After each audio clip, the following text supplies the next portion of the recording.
Абдулла Тукай рассказывал своим друзьям о татарской культуре, о казачьей культуре, о русской культуре.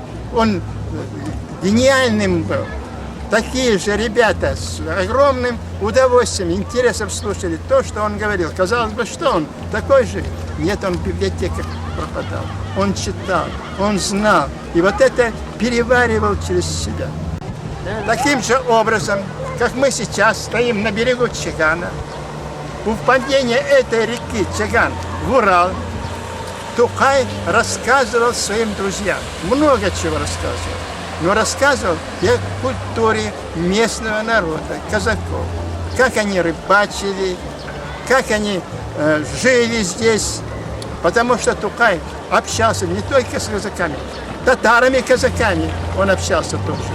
В библиотеках пропадал, читал арабские книги, Коран читал. Все это он переваривал через свое сердце, через голову, и это показывал в своих работах.